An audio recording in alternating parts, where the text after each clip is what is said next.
ओम नमः शिवाय। ईश्वरीय ज्ञान चैनल में दर्शकगण को मेरा कोटि कोटि प्रणाम। शिव महापुराण कथा आज हम प्रारंभ करने जा रहे हैं, जिसका शीर्ष है व्यास जी का पांडवों को संतावना देकर अर्जुन को इंद्रकील पर्वत पर तपस्या करने के लिए भेजना। कथा प्रारंभ कर रहे हैं। ओम नमः शिवाय। नंदकेश्वर बोले, हे प्रयाग, अब आप शिवजी के कृता अवतार सुनिए, जिसमें उन्होंने प्रसन्न होकर मुक्त दानव का वध किया एवं अर्जुन को वर प्रदान किया।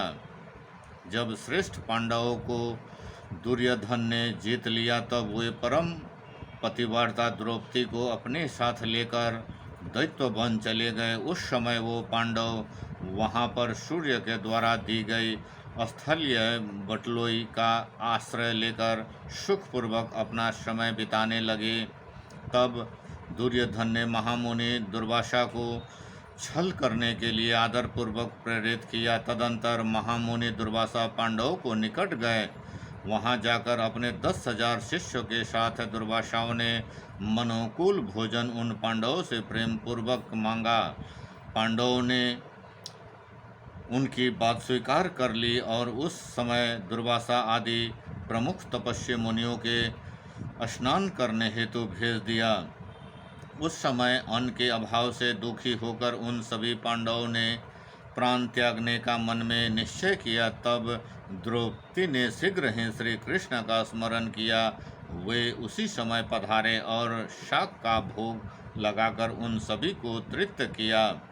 तब शिष्य को तृप्त जानकर दुर्वासा वहां से चले गए। इस प्रकार श्री कृष्ण जी की कृपा से पांडव उस समय दुख से निवृत्त हो गए। इसके बाद उन पांडवों ने श्री कृष्ण से पूछा कि हे प्रभु, आगे क्या होगा? यह दुर्योधन महान बैरी उत्पन्न हुआ है, अब आप बताइए कि क्या करना चाहिए। नंदिकेश्वर बोले, हे मुनि, उन पांडवों के द्वारा इस प्रकार पूछे जाने पर कृष्ण ने शिव जी के चरण कमलों का स्मरण करके पांडवों से यह कहा, जो कृष्ण बोले, हे श्रेष्ठ पांडव, शिव उपासना से युक्त मेरे वृतांतों को सुनिए और सुनकर विशेष रूप से शिव उपासना रूप कर्तव्य को अनुपालन कीजिए। पूर्व में मैंने अपने शत्रुओं पर विजय प्राप्त करने की इच्छा से द्वारका में जाकर महात्मा उपमन्यु के उपदेशों का विचार करके बटुक नामक श्रेष्ठ पर्वत पर 7 मास प्रयत्न शिव जी की आराधना की। तब भली भांति सेवा के लिए जाने से परमेश्वर शिव जी मुझ पर प्रसन्न हो गए।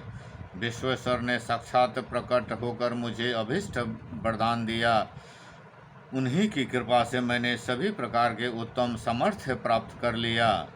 हे पांडव, मैं इस समय भी भोग एवं मोक्ष देने वाला शिव जी की सेवा करता हूँ, इसलिए आप लोग भी इस प्रकार सुख देने वाले उन शिव जी के सेवा कीजिए। नंदकेश्वर बोले, ऐसा कहकर पांडवों को आश्वासन देकर श्री कृष्ण अंतर्ध्यान हो गए और शिव जी के चरण कमलों का स्मरण करते हुए शीघ्र ही द्वारका चले गए। उधर उत्साह युक्त पांडवों ने उन दुर्योधन के गुणों की परीक्षा के लिए एक भील को भेजा और वह भी दुर्योधन के सभी गुणों और पराक्रम का भली भांति पता लगाकर अपने प्रभु पांडवों को समीप लौट आया। हे मनुष्य, उसकी बात सुनकर पांडव अत्यंत दुखी हुए और अत्यंत दुखित उन पांडवों ने आपस से कहा, अब हम लोगों को क्या करना चाहिए और कहाँ जाने चाहिए? यद्यपि हम लोग इस समय युद्ध करने में असमर्थ हैं, किंतु सत्यपात से बंधे हुए हैं हम लोग। नंदकेश्वर जी बोले, इस समय मस्तक में भस्म लगाए, रुद्राक्ष की माला धारण किए, सिर पर जटा जूट से सुशोभित तथा शिव प्रेम में निमग्न तेजो राशि साक्षात दूसरे धर्मों में समान श्री वेद व्यास जी पंच अक्षर मंत्र का जप करते हुए वहां आए। तब उन्हें देखकर वे पांडव प्रसन्न हो उठकर उनके आगे खड़े हो गए और कुशा से युक्त मृग चम्र का आसन उन्हें देखकर उस पर बैठे हुए व्यास जी का हर्षित होकर पूजन किया, अनेक प्रकार के उनकी स्तुति की और कहा कि हम धन्य हो गए, हमने जो कठिन तप किया, अनेक प्रकार के दान दिए, यह सब सफल हो गया। हे प्रभु, हम सब आपके दर्शन से तृप्त हो गए, आपके दर्शन से दुख दूर हो गया। क्रूर कर्मों वाले इन दुष्टों ने हम लोगों को बड़ा दुख दिया है। आप जैसे श्रीमान को दर्शन हो जाने पर जो दुखी कभी न होगा, वह आप चला ही आ जाए, ऐसे हम लोगों का विचार पूर्ण निश्चय है। सब कुछ करने में समर्थ आप जैसे महात्माओं के आश्रमों में पधारने पर भी यदि दुख दूर न हुआ तो इसमें द्वैत ही कारण है। बड़े लोगों का स्वभाव कल्प वृक्ष के समान माना गया है, उनके आने पर दुख का कारण भूत दरिद्र अनिश्चित रूप से चला जाता है। हे प्रभु, महापुरुषों के गुणों का कथन करने से, उनका नाम संकीर्तन मात्र करने से अथवा उसका आश्रय लेने से व्यक्ति महत्तता या अपेक्षा करने से लघुत्तता को प्राप्त कर लेता है, इससे कोई विचार नहीं करना चाहिए। उत्तम पुरुषों में स्वभाव ही ऐसा होता है कि वे दीन जनों का परिपालन करते हैं।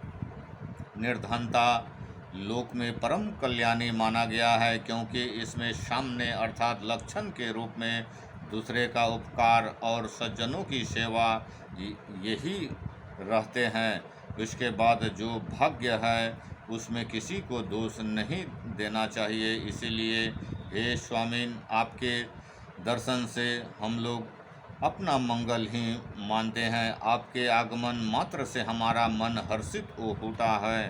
अब आप हम लोगों को शीघ्र ही ऐसा उपदेश दे जिसमें हमारा दुख दूर शीघ्र हो जाए। नंदिकेश्वर जी बोले, पांडवों को यह वचन सुनकर प्रशंसित हुए महामुनि व्यास जी ने यह कहा, हे पांडव, आप लोग दुख मत कीजिए, आप लोग धन्य है और कृतकृत्य है जो कि आप लोगों ने सत्य का लोप नहीं होने दिया है। सत्पुरुषों का ऐसा अद्वितीय उत्तम स्वभाव होता है कि वे मृत्यु प्रयत्न मनोहर फल देने वाले सत्य तथा धर्म का त्याग नहीं करते। यद्यपि हमारे लिए आप लोग तथा वे कौरव दोनों ही बराबर है, फिर भी विद्वानों के द्वारा धर्मात्माओं के प्रति पक्षपात उचित कहा गया है। अंधे तथा दुष्ट धृतराष्ट्र ने पहले ही धर्म का त्याग किया और लोभ से स्वयं आप लोगों को राज्य हड़प लिया। आप लोग तथा वे कौरव दोनों ही उनके पुत्र हैं, इसमें कोई संदेह नहीं है। पिता पांडवों के मर जाने पर उन महात्मा के बालकों के ऊपर उन्हें कृपा करनी चाहिए। उन्होंने कभी भी अपने पुत्र दुर्योधन को मना नहीं किया। यदि उन्होंने ऐसा किया हो तो यह अनर्थ न होता, जो न होता वो हो चुका। होनहार कभी मिथ्या नहीं होता। दुर्योधन दुष्ट है, आप लोग धर्मात्मा एवं सत्यवादी हैं, इसीलिए अंत में निश्चय रूप से उसका ही अशुभ होगा। वे बीज वहाँ उसे बोया है वो अवश्य उत्पन्न होगा, इसलिए निश्चित ही आप लोगों के दुख नहीं होनी चाहिए। इस प्रकार आप लोगों का अवश्य ही शुभ होगा, इसमें संदेह की आवश्यकता नहीं है। नंदिकेश्वर बोले, इस प्रकार कहकर महात्मा व्यास जी उन पांडवों को उत्पन्न कर लिया। तब युधिष्ठिर आदि पांडवों ने पुनः उन्हें यह वचन कहा। पांडव बोले, हे नाथ, आपने सत्य कहा, किंतु मलिन चित्त वाले हे दुष्ट हमें इस वन में भी बार बार निरंतर दुख ही दे रहे हैं। इसीलिए वे विभु हमारे अशुभ का नाश कीजिए और हमें मंगल प्रदान कीजिए। इससे पूर्व श्री कृष्ण ने हम लोगों से कहा था कि तुम लोगों सर्वदा शिव की आराधना करनी चाहिए, किंतु हम लोगों ने प्रमाद किया, अपनी आज्ञा के पालन में स्थिरता की। अब आप पुनः इस देव मार्ग का उपदेश दीजिए। नंदिकेश्वर बोले, यह वचन सुनकर व्यास जी बहुत ही प्रसन्न हुए और शिव की चरण कमलों का ध्यान करके पांडवों से प्रेम पूर्वक कहने लगे। व्यास जी बोले, हे धर्म बुद्धि वाले पांडव, मेरी बात सुनो। श्री कृष्ण ने सत्य ही कहा, क्योंकि मैं भी सदाशिव की उपासना करता हूँ। आप लोग भी प्रेम पूर्वक उनका सेवन कीजिए, जिसे सदा अपार सुख की प्राप्ति होती रहे। शिव की सेवा न करने के कारण ही सारा दुख होता है। नंदिकेश्वर बोले, उसके अनंत विचार करके मुनि व्यास जी ने पांचों पांडवों ने अर्जुन को शिव पूजा के योग्य समझाया और उनके बाद उन मुनि श्रेष्ठ उनके लिए तपस्या का स्थान निश्चित कर धर्मनिष्ठ पांडवों से पुनः यह कहा। व्यास जी बोले, हे पांडव, मैं तुम लोगों के हित की बात जो कह रहा हूँ उसे सुनो। तुम लोग सज्जनों के रक्षक सर्वोत्कृष्ट पर ब्रह्म शिव का दर्शन प्राप्त करो। ब्रह्मा से लेकर त्रिपुर धर्म प्रयत्न जो पूर्ण जगत दिखाई पड़ता है वह सब शिव स्वरूप है। इसके लिए वह पूजा और ध्यान करने योग्य है। शंकर जी सभी प्रकार के दुखों को विनष्ट करने वाले हैं, अतः सभी लोगों में उनकी सेवा करनी चाहिए। थोड़े समय में ही भक्ति से शिव प्रसन्न हो जाते हैं। अति प्रसन्न होने पर महेश्वर भक्तों के सब कुछ दे देते हैं। वे इस लोक में भोग तथा परलोक में मुक्त प्रदान करते हैं। यह बात सुनिश्चित है, सत्य है। अतः भोग एवं मोक्ष का फल चाहने वाले पुरुषों को सर्वदा शिव जी की सेवा करनी चाहिए। शंकर जी साक्षात पुरुषोत्तम पुरुष है, दुष्टों के विनाशक और सज्जनों के रक्षक हैं, परंतु सबके पहले स्वस्थ मन में शुक्र विद्या का जप करना चाहिए। श्रेष्ठ कहलाने वाले क्षत्रियों के लिए यही विधि है। अतः धीरचित्त होकर अर्जुन को सर्वप्रथम शुक्र विद्या का जप करना चाहिए। रुद्र पहले परीक्षा करेंगे, इसके बाद संतुष्ट होंगे। संतुष्ट हो जाने पर इंद्र सर्वथा विघ्न को विनाश करेंगे, अतः शिव जी का उत्तम मंत्र प्रदान करेंगे।